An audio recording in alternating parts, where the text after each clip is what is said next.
സീറ്റിന്റെ കാര്യത്തിലടക്കം വിട്ടുവീഴ്ച ചെയ്തത് തങ്ങളാണ്. അതുകൊണ്ട് തങ്ങൾക്ക് ഇപ്പോൾ വിജയവും വളരെ മികച്ച വിജയമാണ് കിട്ടിയിരിക്കുന്നത്. അതിനർഹമായിട്ടുള്ള പരിഗണന കിട്ടിയേ മതിയാകൂ. തുടക്കം മുതൽ തന്നെ പി ജെ ജോസഫ് വിഭാഗം 2 സീറ്റ് 2 മന്ത്രിസ്ഥാനം എന്നുള്ള കാര്യത്തിൽ ഉറച്ചു നിൽക്കുകയായിരുന്നു. എന്തായാലും ഒരു മന്ത്രിസ്ഥാനം ഉറപ്പിച്ചിട്ടുണ്ട്. അത് നൽകാമെന്ന് കേരള കോൺഗ്രസിനെ അറിയിക്കുകയും ചെയ്തിട്ടുണ്ട്. അതിൽ മോൻസ് ജോസഫ് തന്നെയായിരിക്കും ആദ്യം മന്ത്രിസ്ഥാനത്തേക്ക് വരിക. രണ്ടാമത്തെ മന്ത്രിപദം കിട്ടുകയാണെങ്കിൽ മാത്രമേ പി ജെ ജോസഫിന്റെ മകൻ അപ്പു ജോസഫ് അതിലേക്ക് വരുള്ളൂ. എന്തായാലും ആദ്യത്തെ മന്ത്രിസ്ഥാനം കിട്ടുമ്പോൾ അത് മോൻസ് ജോസഫ് എന്ന കാര്യം ഏകദേശം ധാരണയായിട്ടുണ്ട്. വകുപ്പുകളുടെ കാര്യത്തിൽ ഇപ്പോഴും ധാരണയായിട്ടില്ല. കാരണം ഈ ഘടകകക്ഷികളിൽ ആർക്കും തന്നെ വകുപ്പ് വീതിച്ചു കൊടുക്കുന്നതിൽ തീരുമാനമായിട്ടില്ല.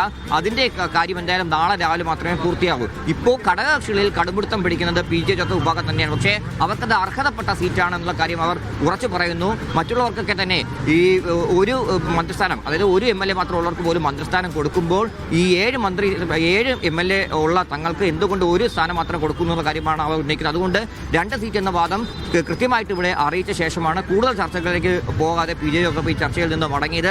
നാളെയും ഈ ചർച്ച തുടരും. ഒന്നുമായിട്ടില്ല എന്ന കാര്യം തന്നെയാണ് അദ്ദേഹം വ്യക്തമാക്കിയിട്ടുള്ളത്. എന്തായാലും കോൺഗ്രസ് പക്ഷേ ഒരു മന്ത്രി പദവിയും അതിനോടൊപ്പം തന്നെ ചീഫ് വിപ്പ് പദവി, ക്യാബിനറ്റ് റാങ്കുള്ള ചീഫ് വിപ്പ് പദവിയും കൂടെ നൽകാമെന്നുള്ള കാര്യമാണ് പി ജെ ജോസഫിനെ അറിയിച്ചത്. അതിന് വഴങ്ങുമോ എന്ന് നാളെ രാവിലെ മാത്രമേ ഇനി അറിയാൻ കഴിയൂ. അതേപോലെ വകുപ്പുകളുടെ കാര്യവും നാളെ മാത്രമേ അറിയാൻ കഴിയൂ. ആർ എസ് പിക്ക് ഒരു മന്ത്രിസ്ഥാനമാണ്, ഷിബു ബേബി ജോണിനുള്ള മന്ത്രിസ്ഥാനം ലഭ്യമാവുക. അതും വകുപ്പുകളുടെ കാര്യത്തിൽ തീരുമാനമായിട്ടില്ല.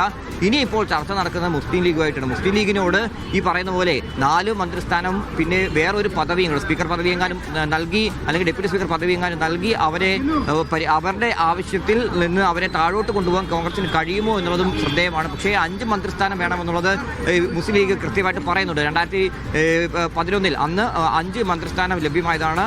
അതേ ഫോർമുല തന്നെ ഇപ്പോഴും വേണമെന്നുള്ള കാര്യം മുസ്ലിം ലീഗും വ്യക്തമാക്കിയിട്ടുണ്ട്. അപ്പം അവർക്ക് ഇനി ഏതൊക്കെ വകുപ്പുകൾ കൊടുക്കും, ഈ 5 മന്ത്രിസ്ഥാനം ഉറപ്പാക്കിയാൽ മാത്രമേ ഇനി അതിനനുസരിച്ച് മുസ്ലിം ലീഗിനും മുന്നോട്ട് പോകാൻ കഴിയുകയുള്ളൂ. ആരെയൊക്കെ മന്ത്രിയായിട്ട് കൃത്യം ഉറപ്പിച്ച് കൊണ്ടുപോകാൻ പറ്റുമെന്നുള്ള കാര്യത്തിലേക്ക് അവർക്കും കടക്കാൻ കഴിയുകയുള്ളൂ. നിലവിലിപ്പോൾ മുസ്ലിം ലീഗുമായിട്ടാണ് അവസാനത്തെ ഘടകകക്ഷി ചർച്ച ഇന്നിപ്പോൾ KPCCയിൽ നടന്നുകൊണ്ടിരിക്കുന്നത്.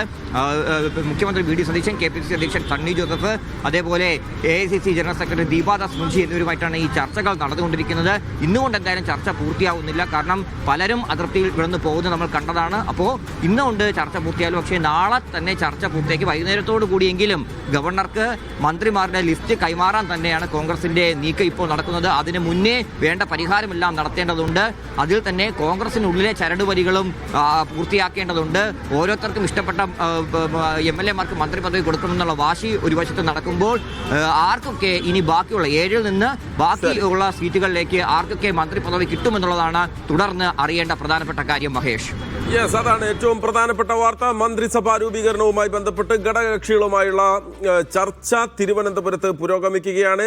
2 മന്ത്രിമാർ വേണം എന്നുള്ള ആവശ്യത്തിൽ ഉറച്ചു നിൽക്കുകയാണ് കേരള കോൺഗ്രസ്. 5 മന്ത്രിമാർ വേണമെന്ന ആവശ്യത്തിൽ ലീഗും ഉറച്ചു നിൽക്കുകയാണ്. അതിനപ്പുറത്തേക്ക് RSPയും CMPയും കേരള കോൺഗ്രസ് അനൂപ് ജോസഫ് ജേക്കബ് വിഭാഗം മന്ത്രിസ്ഥാനം ഉറപ്പിച്ചിട്ടുണ്ട്. മാണി സി കാപ്പനും ഒപ്പം തന്നെ RMPയും ഒരു പക്ഷേ ഒരു ടേം വ്യവസ്ഥയിൽ നൽകുമോ എന്നുള്ള കാര്യം കൂടി ഉണ്ട്. അതോടൊപ്പം തന്നെയാണ് കോൺഗ്രസിലെ മന്ത്രിസ്ഥാനം സംബന്ധിച്ചുള്ള ചർച്ചകളും ഒരു വശത്ത് നടക്കുന്നത്. മന്ത്രിസ്ഥാനം ഉറപ്പിച്ച നേതാക്കളുണ്ട്, അങ്ങോട്ടും ഇങ്ങോട്ടും ആടി നിൽക്കുന്ന നേതാക്കളുണ്ട്. അവരെ ഏത് തരത്തിൽ ആരേക്ക് ഉൾപ്പെടുത്തുമെന്നുള്ള കാര്യവും അല്പസമയത്തിനകം അറിയാം. എന്തായാലും നിർണായകമായ കൂടിക്കാഴ്ച KPCC ആസ്ഥാനത്ത് തുടരുകയാണ്.